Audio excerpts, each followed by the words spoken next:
explotar su primera bomba atómica en un desierto de Nuevo México el 16 de julio de 1945. Luego de estallar esta bomba, dejó un cráter de 18 metros de profundidad y de 1525 metros de ancho. La siguiente bomba lanzada fue una de uranio, U-235, y fue lanzada sobre la ciudad de Hiroshima. Al instante murieron 70.000 personas y arrasó con la mayoría de edificios. En la actualidad, los científicos han desarrollado la bomba de neutrón, lo último en armas nucleares. Aquí cabe la pregunta: ¿será que el final del mundo será producto de una guerra atómica? ¿Cómo mantener su cordura cuando el mundo se viene abajo? Este es el tema que hoy nos trae el pastor Adrián Rogers en la voz del pastor Lenín de Llanón. Cordiales saludos, apreciados amigos.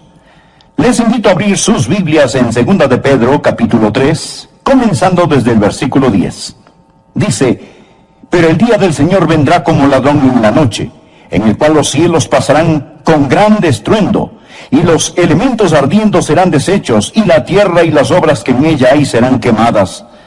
Puesto que todas estas cosas han de ser deshechas, ¿cómo no debéis vosotros andar en santa y piadosa manera de vivir, esperando y apresurándoos para la venida del día de Dios, en el cual los cielos encendiéndose serán deshechos, y los elementos siendo quemados se fundirán? Pero nosotros esperamos, según sus promesas, cielos nuevos y tierra nueva, en los cuales mora la justicia. Por lo cual, oh amados, estando en espera de estas cosas, procurad con diligencia ser hallados por él sin mancha e irreprensibles, en paz. Y tened entendido que la paciencia de nuestro Señor es para salvación. Como también nuestro amado hermano Pablo, según la sabiduría que le ha sido dada, os ha escrito, casi en todas sus epístolas, hablando en ellas de estas cosas, entre las cuales hay algunas difíciles de entender, las cuales los indoctos e inconstantes tuercen, como también las otras escrituras, para su propia perdición.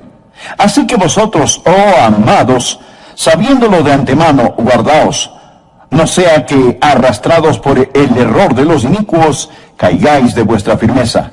Antes bien, creced en la gracia y el conocimiento de nuestro Señor y Salvador Jesucristo. A Él sea gloria, ahora y hasta el día de la eternidad.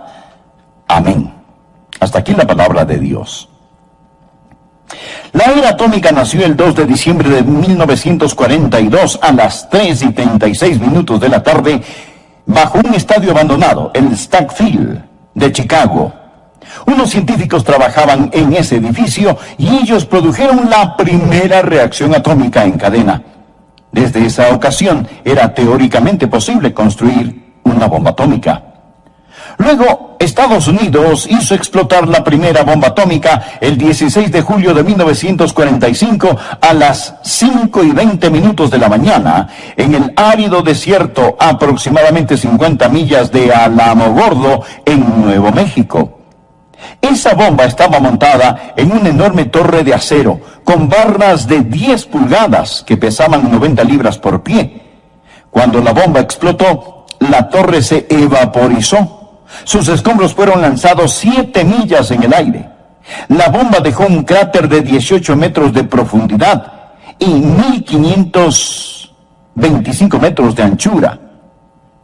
5,5 kilómetros a su alrededor. La tierra hirvió y quedó fundida como vidrio. La primera bomba atómica fue lanzada en la ciudad de Hiroshima, que tenía aproximadamente 350.000 habitantes, a las 8:15 de la mañana, el 6 de agosto de 1945. Esa bomba era de 14 pies de largo y aproximadamente 5 pies de diámetro. Pesaba 10.000 libras. Era una bomba de uranio U-235. Fue detonada a 5.000 metros sobre Hiroshima. Cuando esa bomba fue detonada, mató instantáneamente a 70.000 personas. La mayoría de los edificios en esa ciudad fueron nivelados o tan severamente dañados que no se pudieron volver a usar. Luego, el 1 de noviembre de 1952, Estados Unidos explotó la primera bomba de hidrógeno en una isla pequeña en el Océano Pacífico. La llaman un atolón. casi hizo desaparecer la islita de 1 milla de largo y dejó un cráter en el suelo del océano de una profundidad de 53 metros. Nos dicen que una explosión de la bomba de hidrógeno tiene más poder detonador que todas las bombas que fueron lanzadas en Alemania y Japón en la Segunda Guerra Mundial. Hoy nuestros científicos han desarrollado la bomba de neutrón. Es lo más avanzado en armas nucleares porque deja muy poco residuo de radiación. La idea es que una vez que la bomba sea lanzada y las tropas enemigas sean destruidas, el territorio puede ocuparse rápidamente. Y usted me preguntará, Adrián, ¿vamos a presenciar algo eso? ¿Las naciones y la sociedad que conocemos van a ser aniquiladas por una guerra atómica o neutrónica? Será una explosión atómica o neutrónica, pero creo con todo mi corazón que será Dios quien apretará el botón. Y Dios lo describe en el versículo 10. Leamos nuevamente. Pero el día del Señor vendrá como ladrón en la noche, en el cual los cielos pasarán con gran estruendo, y los elementos ardiendo serán deshechos, y la tierra y las obras que en ella hay serán quemadas. ¿Ve usted la palabra elementos? Los elementos ardiendo serán deshechos. La palabra griega que se traduce elementos habla de los componentes que unen la materia. Y creo que aquí Dios está hablando de la estructura atómica del universo, llamada los elementos. Los propios elementos, los componentes con los cuales se divide la materia, se deshacerán. Mire la palabra desecha en el versículo 11. Puesto que todas estas cosas han de ser deshechas.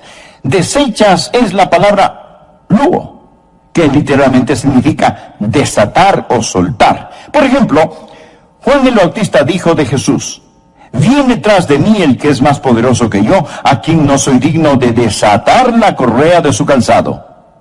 Lázaro salió de la tumba envuelto en vendas y Jesús dijo: desatadle y dejadle ir. Es la misma palabra. Es decir, estos elementos que constituyen la materia serán desatados. Existe algo que los mantiene unidos, que se desatará. Luego en el versículo 10 dice que los elementos ardiendo serán deshechos. La palabra ardiendo es un término médico que significa calor interno, fiebre, calentura. Verá, la Biblia dice que los cielos y la tierra están guardados o almacenados con fuego. En el versículo 7, pero los cielos y la tierra que existen ahora están reservados por la misma palabra, guardados para el fuego. Literalmente significa que los cielos y la tierra ahora mismo están almacenados con fuego. La naturaleza nuclear del universo está toda compuesta de electricidad, que es fuego o cargas eléctricas. Está almacenada con fuego. Y cuando todos los elementos sean desatados en una espectacular reacción en cadena, los cielos y la tierra se quemarán con su propio calor interior. Bueno, tal vez no llegue a ser como estoy diciendo, pero amigo, ocurrirá. Pedro nos habla a usted y a mí en el versículo 11 cuando dice: puesto que todas estas cosas han de ser deshechas, o sea, todo será destruido, ¿cómo no debéis vosotros andar en santa y piadosa manera de vivir? Observe que no es una pregunta, es una exclamación. Él está diciendo, ¿qué clase de personas debemos ser? Él no está haciendo ninguna pregunta. La palabra manera realmente significa de otro modo. Tiene la idea de ser un extranjero, un forastero. Habla de una conducta que no es normal. Lo que él está diciendo es que cuando nosotros, conociendo lo que sabemos, no podemos ser como todos los demás. Nuestra conducta no es de este mundo. Debemos ser diferentes porque Pedro nos ha dicho que somos extranjeros y peregrinos. Un extranjero no está en su casa y un peregrino está en camino a su casa. Nosotros no somos ciudadanos de la tierra tratando de llegar al cielo, sino que somos ciudadanos del cielo de paso por la tierra. Por ello debemos ser diferentes. Nuevamente la palabra: ¿cómo no debéis vosotros andar en santa y piadosa manera de vivir? Como si fuésemos de otro mundo, nuestra manera de vivir debe ser diferente. Nuestro andar, vestir, caminar, hablar debe ser diferente. No estoy diciendo que debe ser raro, que Dios nos lo permita. Ya tenemos demasiados creyentes raros. No dije raros, sino diferentes, gente peculiar.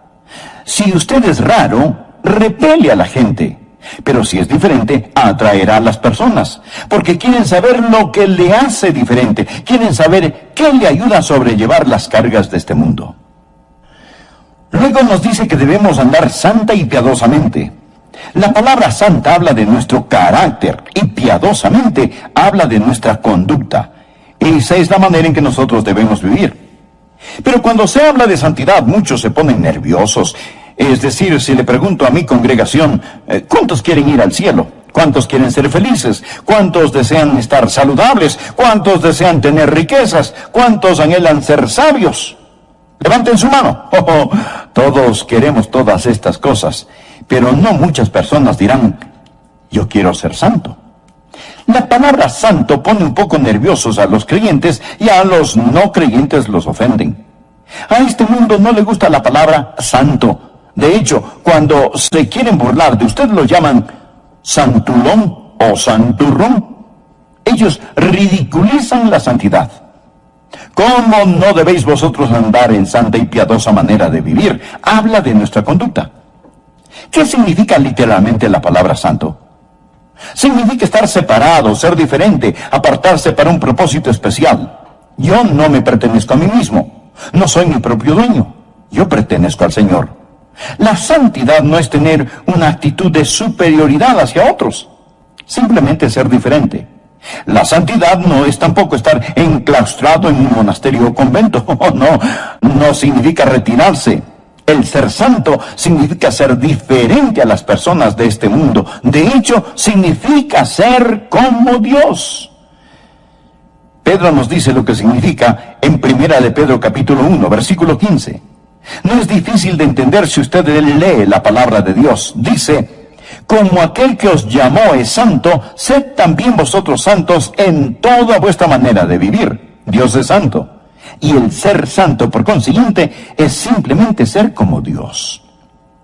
A su vez, leamos 2 de Pedro capítulo 3, versículo 11. Puesto que todas estas cosas han de ser deshechas, ¿cómo no debéis vosotros andar en santa y piadosa manera de vivir? Ahora, ¿qué es la piedad? Es simplemente estar consagrado y agradar a Dios. Si usted agrada a Dios, no importa a quién desagrade. Pero si desagrada a Dios, no importa a quién usted agrade. Nosotros debemos ser piadosos, es decir, agradar a Dios con nuestra manera de vivir. Hasta ahora solo he mencionado la introducción del mensaje. ¿Cómo mantener una cordura cuando el mundo se viene abajo? Pedro nos da 5 puntos que quiero que estudiemos. Pedro nos está preguntando qué clase de personas debemos ser al saber lo que va a suceder. Que un día todo esto con lo que el hombre sueña, hace planes y ha vendido su alma por alcanzar, va a terminar en plasma fundida. Puesto que todas estas cosas han de ser deshechas, ¿cómo no debéis vosotros andar en santa y piadosa manera de vivir? Su carácter y su conducta. Luego describe esa conducta y sus 5 componentes. ¿Qué tipo de persona debe ser usted? Primero, usted necesita ser una persona que espere su venida. Mire el versículo 12. Esperando y apresurándoos para la venida del día de Dios. Versículo 13. Pero nosotros esperamos, según sus promesas, cielos nuevos y tierra nueva. Versículo 14. Por lo cual, oh amados, estando en espera de estas cosas, procurad con diligencia ser hallados por Él, sin mancha e irreprensibles. ¿Lo ve? La palabra esperar es anticipación y expectativa. Todo creyente debe estar esperando la venida de Jesucristo hoy. Hoy. Su venida es inminente. En Mateo 24, versículo 36, Jesús dijo, pero el día y la hora nadie sabe, ni aun los ángeles de los cielos, sino solo mi Padre. Si alguien intenta ponerle fecha a la segunda venida de Jesucristo, simplemente hágale conocer este versículo. Ahora el versículo 38. Porque como en los días antes del diluvio estaban comiendo y bebiendo, casándose y dándose en casamiento, hasta el día en que Noé entró en el arca, y no entendieron hasta que vino el diluvio y se los llevó a todos, así será también la venida del Hijo del Hombre. Las personas estaban llevando sus vidas como de costumbre. Y de repente vino el diluvio y entonces fue demasiado tarde. Pedro nos dice que sucederá igual cuando Jesucristo regrese. Versículo 42. Velad pues, porque no sabéis a qué hora ha de venir vuestro Señor. Usted no sabe el día, usted no sabe la hora. Mi estimado amigo, esta puede ser la hora. Él está diciendo que velemos. Versículo 44. Por tanto también vosotros estad preparados, porque el Hijo del Hombre vendrá a la hora que no pensáis. Y usted dirá, pastor, usted dijo que lo esperáramos hoy. Yo no creo que Jesús venga hoy. Bien, esa es la mejor señal de que sí puede regresar hoy. El Hijo del Hombre vendrá a la hora que no pensáis. Pedro nos dice que esperemos en cualquier momento la venida del Señor, y es por esa esperanza que nos mantenemos puros. Jesucristo nos dice en Lucas capítulo 12, verso 35, estén ceñidos vuestros lomos y vuestras lámparas encendidas. Esto significa estar listos para viajar. Y vosotros sed semejantes a hombres que aguardan a que su Señor regrese de las bodas, para que cuando llegue y llame, le abran enseguida. Debemos ser como siervos que esperan que su amo regrese de una fiesta. Ahora, mire este precioso versículo que tengo subrayado en mi Biblia, el verso 37. Bienaventurados aquellos siervos a los cuales su Señor, cuando venga, halle velando. Versículo 39. Pero sabed esto, que si supiese el padre de familia a qué hora el ladrón había de venir, velaría ciertamente, y no dejaría minar su casa. Vosotros pues también estad preparados, porque a la hora que no penséis, el Hijo del Hombre vendrá. Entonces Pedro le dijo, Señor, ¿dices estas parábolas a nosotros o también a todos? ¿Lo ven? Pedro estaba presente cuando el Señor dijo que tenemos que velar o estar preparados, esperando. Versículo 42. Y dijo el Señor, ¿quién es el mayordomo fiel y prudente al cual su Señor pondrá sobre su casa para que a tiempo les dé su ración? Bienaventurado aquel siervo al cual, cuando su Señor venga, le halle haciendo así. En verdad os digo que le pondrá sobre todos sus bienes. Ahora, escuche lo que dice el versículo 45. Mas si aquel siervo dijere en su corazón, mi Señor tarda en venir, y comenzare a golpear a los criados y a las criadas, y a comer y beber y embriagarse, vendrá el Señor de aquel siervo en día que éste no espera, y a la hora que no sabe, y le castigará duramente, y le pondrá con los infieles. Esta parábola simplemente está diciendo, mi estimado amigo, que esté listo, esperando la venida del Señor en cualquier momento. Hace mucho tiempo leí acerca de las dos niñas que esperaban el bus escolar. Una le dijo a la otra, entiendo que el comité escolar va a visitar nuestra aula uno de estos días. La otra le respondió, bien. Si eso es cierto, la próxima semana voy a limpiar mi escritorio. Entonces la primera le preguntó, pero, ¿y si vienen esta semana? Bueno, entonces lo limpiaré al final de la semana. La primera le volvió a preguntar, pero ¿qué y si vienen hoy? Entonces, pensándolo bien, apenas llegue lo limpiaré y lo mantendré limpio, fue la respuesta. Amigos, no sabemos cuándo Jesucristo regresará, pero esté esperando su venida. Número 2, no solo debe esperar su venida, sino que usted necesita ser una persona que apresure su venida. Por favor, mire el versículo 12. Esperando y apresurándoos para la venida del día de Dios. La palabra apresurándoos para la venida significa apresurar su venida. Verifiqué con Vincent, un erudito del idioma griego, y él dice que esta palabra apresurándoos literalmente significa causar que el Señor, el día del Señor, venga al ayudar a cumplir las condiciones sin las cuales no puede darse. La oración es una de las cosas que hará que Jesús venga más rápido. ¿Qué fue lo que nos dijo Jesucristo que oráramos? En Mateo capítulo 6, versículo 10, nos enseñó a orar: venga tu reino, hágase tu voluntad, como en el cielo, así también en la tierra.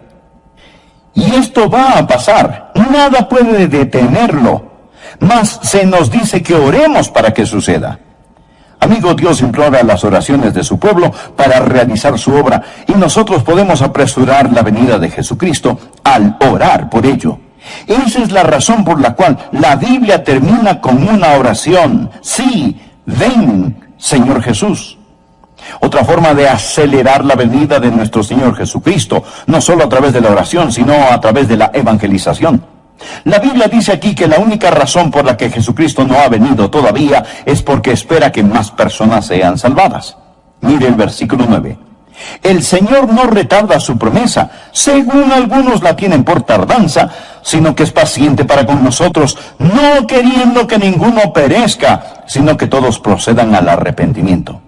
El versículo 15 dice: y tened entendido que la paciencia de nuestro Señor es para salvación. Ahora, por favor, ambos versículos. El Señor no tarda en cumplir su promesa, sino que el Señor es paciente para con nosotros. ¿Y qué es la paciencia de Dios? Él no quiere que nadie perezca. Su paciencia es para nuestra salvación.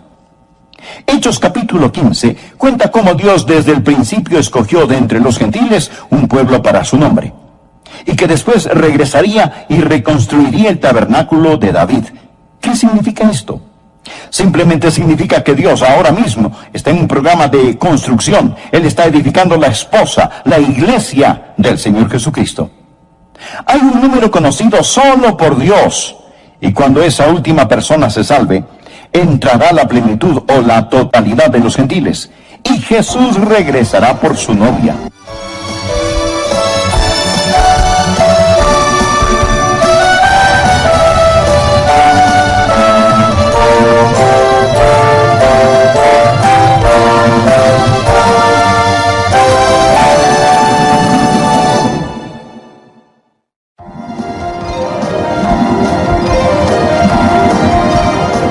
Nosotros no somos ciudadanos de la tierra tratando de llegar al cielo, sino que somos ciudadanos del cielo de paso por la tierra.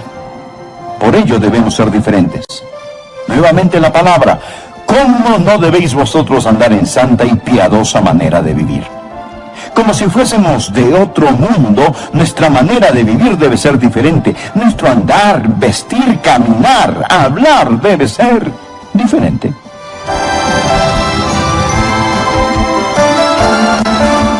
Hola y bienvenidos a El Amor que Vale, con el profesor y pastor Dr. Adrián Rogers en la voz del pastor Lenín de Llanón. 1942 fue el año en el que un grupo de científicos produjeron la primera reacción en cadena e hicieron posible la construcción de la bomba atómica. En julio de 1945, la primera bomba atómica estalló y el 6 de agosto de ese mismo año, la bomba de uranio mató al instante 70.000 personas. En noviembre de 1952, explotó la primera bomba de hidrógeno en una pequeña isla del Pacífico. Provocó un cráter en el suelo del océano de 53 metros de largo. La bomba de hidrógeno tiene más poder detonador que todas las bombas que fueron lanzadas en la Segunda Guerra Mundial juntas. La industria de las armas nucleares continúa. El punto es que si el fin del mundo se produce por una explosión atómica, seguro que esos botones estarán bajo el control del Señor. Hoy continuamos con la segunda parte del tema: ¿cómo mantener su cordura cuando el mundo se viene abajo? Enseguida, el Dr. Adrián Rogers, en la voz del pastor Lenín de Llanón.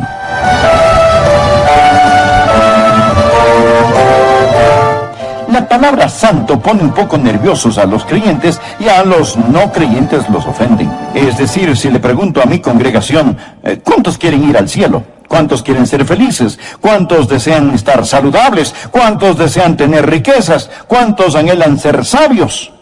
Levanten su mano. Todos queremos todas estas cosas, pero no muchas personas dirán: yo quiero ser santo. La palabra santo pone un poco nerviosos a los creyentes y a los no creyentes los ofenden. A este mundo no le gusta la palabra santo. De hecho, cuando se quieren burlar de usted lo llaman santulón o santurrón. Ellos ridiculizan la santidad. ¿Cómo no debéis vosotros andar en santa y piadosa manera de vivir? Habla de nuestra conducta. ¿Qué significa literalmente la palabra santo? Significa estar separado, ser diferente, apartarse para un propósito especial. Yo no me pertenezco a mí mismo. No soy mi propio dueño.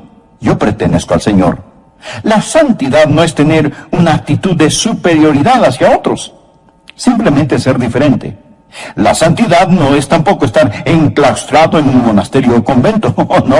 No significa retirarse. El ser santo significa ser diferente a las personas de este mundo. De hecho, significa ser como Dios. Pedro nos dice lo que significa en 1 de Pedro capítulo 1, versículo 15.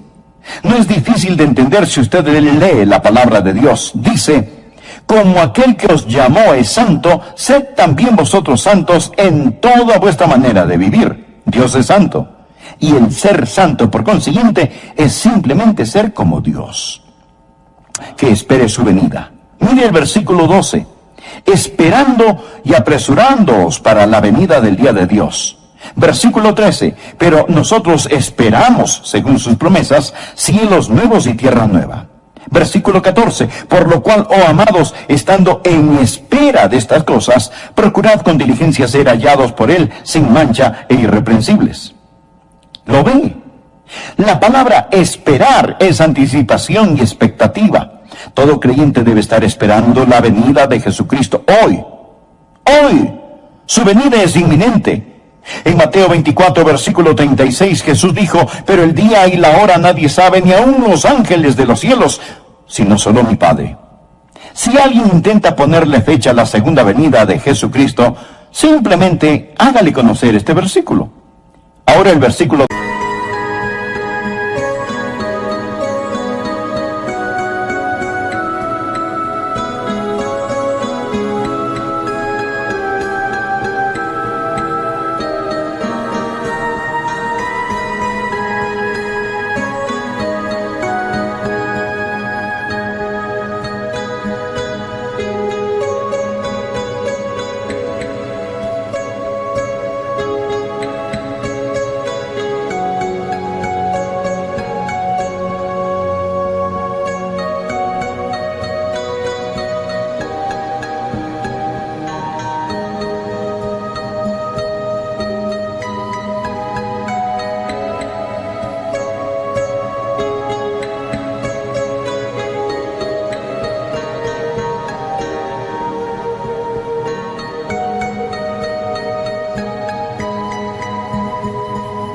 38. Porque como en los días antes del diluvio estaban comiendo y bebiendo, casándose y dándose en casamiento, hasta el día en que Noé entró en el arca, y no entendieron hasta que vino el diluvio y se los llevó a todos, así será también la venida del Hijo del Hombre. Las personas estaban llevando sus vidas como de costumbre, y de repente vino el diluvio, y entonces fue demasiado tarde. Pedro nos dice que sucederá igual cuando Jesucristo regrese. Versículo 42. Velad pues, porque no sabéis a qué hora ha de venir vuestro Señor. Usted no sabe el día, usted no sabe la hora. Mi estimado amigo, esta puede ser la hora. Él está diciendo que velemos. Versículo 44. Por tanto también vosotros estad preparados, porque el Hijo del Hombre vendrá a la hora que no pensáis. Y usted dirá: pastor, usted dijo que lo esperáramos hoy. Yo no creo que Jesús venga hoy. Bien, esa es la mejor señal de que sí puede regresar hoy. El Hijo del Hombre vendrá a la hora que no pensáis. Pedro nos dice que esperemos en cualquier momento la venida del Señor, y es por esa esperanza que nos mantenemos puros. Jesucristo nos dice en Lucas capítulo 12, verso 35, estén ceñidos vuestros lomos y vuestras lámparas encendidas. Esto significa estar listos para viajar. Y vosotros sed semejantes a hombres que aguardan a que su Señor regrese de las bodas, para que cuando llegue y llame, le abran enseguida. Debemos ser como siervos que esperan que su amo regrese de una fiesta. Ahora, mire este precioso versículo que tengo subrayado en mi Biblia, el verso 37.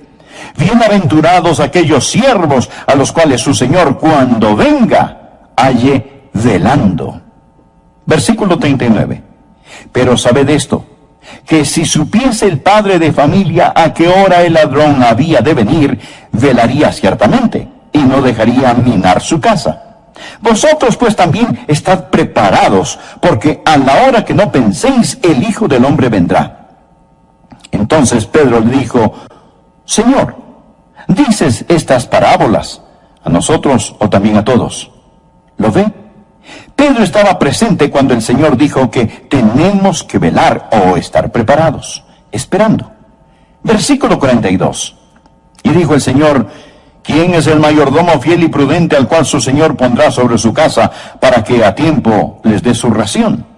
Bienaventurado aquel siervo al cual, cuando su Señor venga, le halle haciendo así. En verdad os digo que le pondrá sobre todos sus bienes. Ahora, escuche lo que dice el versículo 45. Mas si aquel siervo dijere en su corazón: mi Señor tarda en venir, y comenzare a golpear a los criados y a las criadas, y a comer y beber y embriagarse, vendrá el Señor de aquel siervo en día que éste no espera, y a la hora que no sabe, y le castigará duramente, y le pondrá con los infieles. Esta parábola simplemente está diciendo, mi estimado amigo, que esté listo, esperando la venida del Señor en cualquier momento. Hace mucho tiempo leí acerca de las dos niñas que esperaban el bus escolar. Una le dijo a la otra: entiendo que el comité escolar va a visitar nuestra aula uno de estos días. La otra le respondió: bien, si eso es cierto, la próxima semana voy a limpiar mi escritorio. Entonces la primera le preguntó: pero, ¿y si vienen esta semana? Bueno, entonces lo limpiaré al final de la semana. La primera le volvió a preguntar: ¿pero qué y si vienen hoy? Entonces, pensándolo bien, apenas llegue lo limpiaré y lo mantendré limpio, fue la respuesta. Amigos, no sabemos cuándo Jesucristo regresará, pero esté esperando su venida.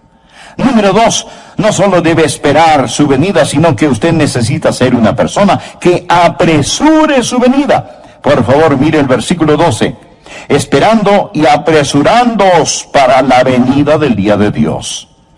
La palabra apresurándoos para la venida significa apresurar su venida. Verifiqué con Vincent, un erudito del idioma griego, y él dice que esta palabra apresurándoos literalmente significa causar que el Señor, el día del Señor, venga al ayudar a cumplir las condiciones sin las cuales no puede darse.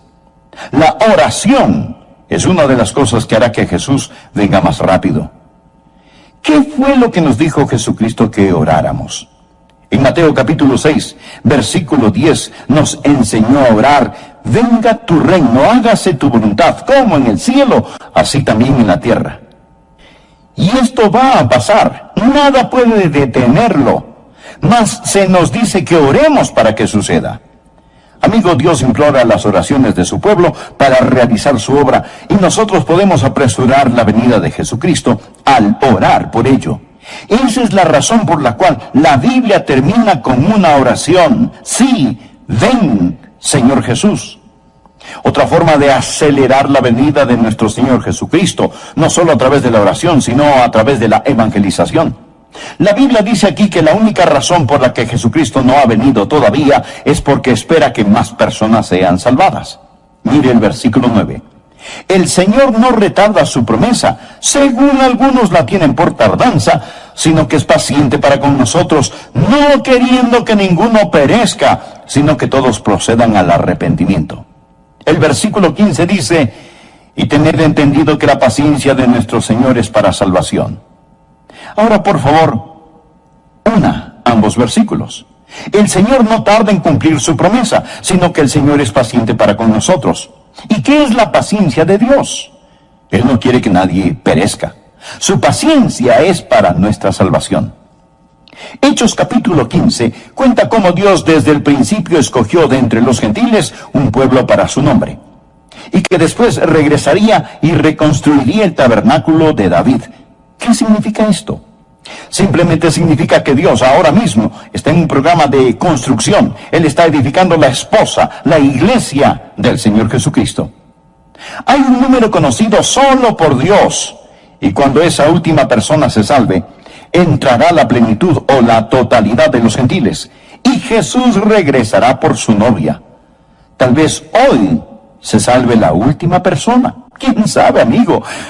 Puede ser quizás usted al escuchar este mensaje. Debemos trabajar por su venida, principalmente a través de la oración. Sí, ven, Señor Jesús. Y el ganar almas o evangelización, porque cuando traemos almas a Cristo, aceleramos su regreso. Número 3. No solo debemos esperar y apresurar su venida, sino que usted necesita ser una persona viva por su venida. Veamos el versículo 14. No dice sin pecado, no dice puro. Ninguno es sin pecado. Si decimos que no tenemos pecado, nos engañamos a nosotros mismos y la verdad no está en nosotros. Pero sí podemos ser irreprensibles.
Sin culpa. ¿Y qué significa vivir sin culpa? Es vivir con un corazón que anhela a Dios, amándole, sirviéndole, confesando nuestros pecados, donde no existe ningún pecado que no hayamos confesado, ni del cual no nos hayamos arrepentido. Luego Pedro habla que debemos vivir en paz, que Él nos halle en paz. Esto significa en paz con Dios y con nuestros hermanos y hermanas en Cristo, pero también quiere decir serenidad. Un sermón como este pone nerviosos a muchas personas, pero no es para estar turbados. Lo que estamos predicando hoy es para darles consuelo, para darles paz. ¿Sabe por qué tenemos paz? Porque somos los únicos que realmente sabemos lo que va a pasar. Existen 3 categorías de personas en el mundo: los que tienen miedo, los que no saben lo suficiente como para tener miedo y los que conocen su Biblia.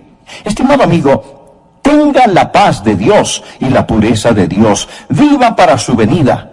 Uno de estos días, pronto y muy pronto, Él va a aparecer. ¿Cómo puede mantenerse puro? ¿Cómo puede estar sin culpa?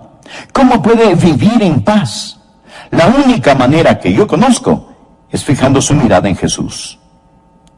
Leí acerca de un atleta, el señor Blondine. Él era un equilibrista que ataba un alambre a lo largo de las cataratas de Niágara. Y sobre las rugientes cataratas, este hombre caminaba sin una red de seguridad sobre ese alambre de un extremo a otro. En una entrevista le preguntaron que cuál era su técnica. Él respondió: yo pongo una gran estrella plateada sobre la otra plataforma a la cual camino y nunca quito mi mirada de esta.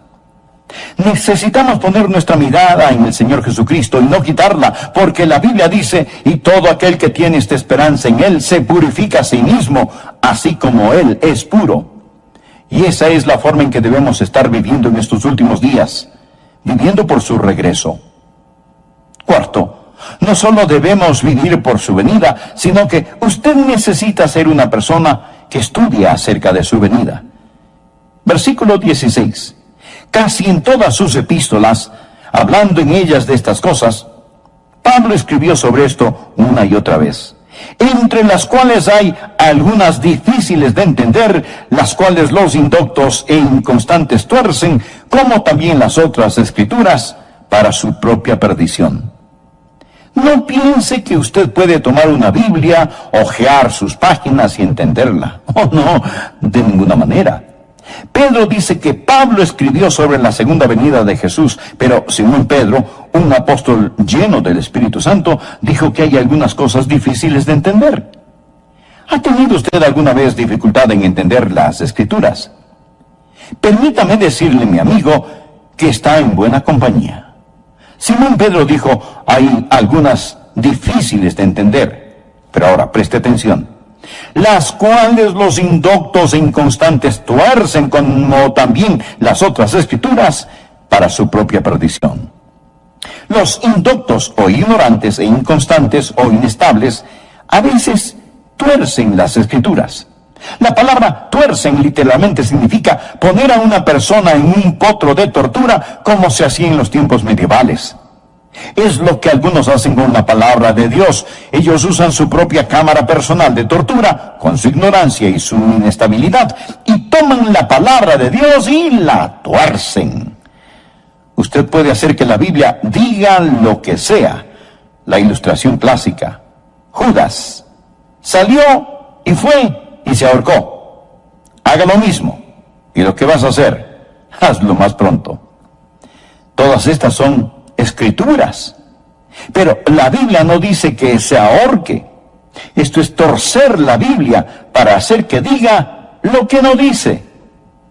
No solo debemos esperar, apresurar su venida y vivir por su venida, mas también necesitamos estar aprendiendo acerca de su venida. En 2 de Timoteo leemos: procura con diligencia presentarte a Dios aprobado, como obrero que no tiene de qué avergonzarse, que usa bien la palabra de verdad. Porque con la palabra no se juega. Miren lo que dice: entre las cuales hay algunas difíciles de entender, las cuales los indoctos e inconstantes tuercen, como también las otras escrituras. Ahora escuche: para su propia perdición. Usted está jugando con dinamita. Esta explotará y lo destruirá. Es una espada de dos filos. Es un condimento de vida para vida o de muerte para muerte. Por último, usted necesita ser una persona que mantiene su firme posición hasta su venida. Versículo 17. Así que vosotros, oh amados, sabiéndolo de antemano, guardaos, no sea que arrastrados por el error de los inicuos, caigáis de vuestra firmeza. Aférrese a la palabra de Dios, manténgase firme, siga la trayectoria correcta, no caigáis de vuestra firmeza. Ahora bien, Él no habla de caer de vuestra salvación. Él está hablando de caer de su firme posición. ¿Y cómo logramos no caer de nuestra firme posición? Versículo 18. Antes bien, creced en la gracia y el conocimiento de nuestro Señor y Salvador Jesucristo. A Él sea gloria ahora y hasta el día de la eternidad. Amén. ¿Sabe cuál es la forma de no caer de su firmeza? Creced en la gracia y el conocimiento. En el idioma griego literalmente dice, siga creciendo, simplemente siga creciendo. Crezca en gracia y crezca en conocimiento. La gracia sin el conocimiento lo hará demasiado suave y el conocimiento sin gracia lo hará demasiado duro. Creced en la gracia y el conocimiento de nuestro Señor y Salvador Jesucristo. Amigos, lo que le pasa a mucha gente es que pasan adelante, se salvan y luego se duermen. Y con razón se caen. Ellos no siguen creciendo. Siga creciendo en la gracia y el conocimiento de nuestro Señor y Salvador Jesucristo. Amo la conclusión de este versículo. A Él sea gloria ahora y hasta el día de la eternidad. Amén. ¿Está usted listo para la venida de Jesucristo? ¿Lo está? Alístese, prepárese. Puesto que todas estas cosas han de ser deshechas, ¿cómo no debéis vosotros andar en santa y piadosa manera de vivir, esperando y apresurándoos para la venida del día de Dios? Si usted solo vive para este mundo, amigo,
qué tonto es hacer eso. Si sigue a Satanás, está siguiendo un perdedor. Los reinos de este mundo se convertirán en los reinos de nuestro Dios Jesucristo. A Él sea la gloria ahora y hasta el día de la eternidad. Amén. Amigo, no siga a